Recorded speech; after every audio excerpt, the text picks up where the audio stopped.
Y'all have been asking me for an MH370 update, and I finally have one. And no, not just the fact that the search for the plane has been resumed, but actual evidence. The data I'm about to share with you was never analyzed before, but thanks to Jean-Luc and his team, who painstakingly went through the raw ATC radar data from the night of March 8th, 2014, we now have new evidence that confirms past info, but also reveals new info of what happened on that night. Okay, so at 1640 UTC, MH370 is taxiing from Gate C1 at Kuala Lumpur International Airport, heading towards runway 32.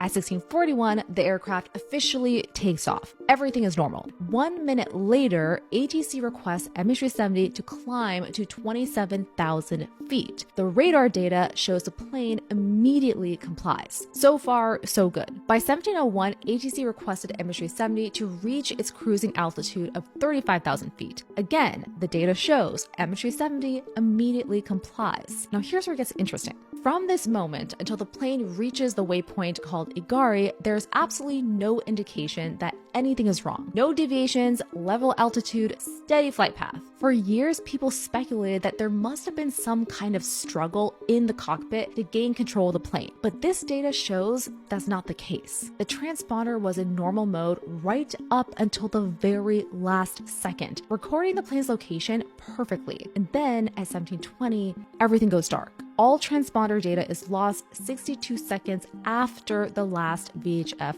message. But here's what's critical. The last two aircraft flight history recordings, also called the ADS-B, show something strange. Flight level data was missing while other data was still being updated. We now know this was because someone physically shut down the transponder from the cockpit. When you switch a transponder from the normal TARA position to standby, it has to pass through a setting called Alt RPTG off, which means no altitude reporting. And that's exactly what the data picks up. So someone in the cockpit manually switched off the transponder. Right after this, the plane begins its turn toward Igari, like you see here, which was consistent with an autopilot turn. Perfectly normal. But after this, MH370 goes dark and the plane can only be tracked through primary radar, specifically primary military radars. The raw military data was never published, but the track coordinates based on this data were released, which has allowed researchers like Jean-Luc to reconstruct MH370's trajectory.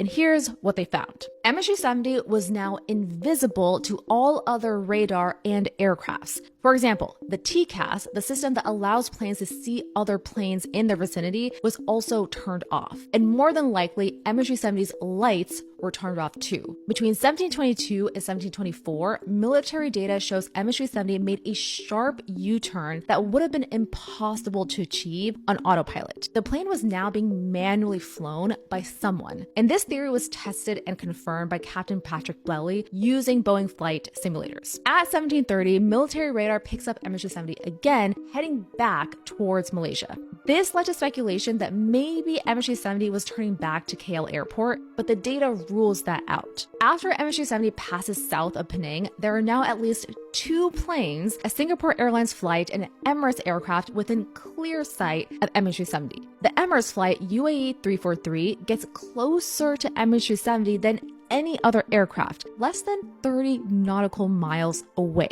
If the UAE crew had physically seen MH370 in the air, but not on their TCAS, that would have been immediate grounds for reporting back to ATC. But the UAE flight never called in any report, which means the lights on MH370 were almost certainly off. Someone in that cockpit didn't just turn off the transponder. They turned off the collision avoidance system. They turned off the lights. They manually flew the plane into one of the most remote parts of the ocean. And we still don't know why. If you want to track the Armada shift search for MH370, the live tracking link is in our MH370 video description. And if you want a part 2 conversation about this new evidence with Jean-Luc himself, let me know below. And make sure to subscribe to our YouTube channel because we're coming out with a very special episode on Amelia Earhart this week.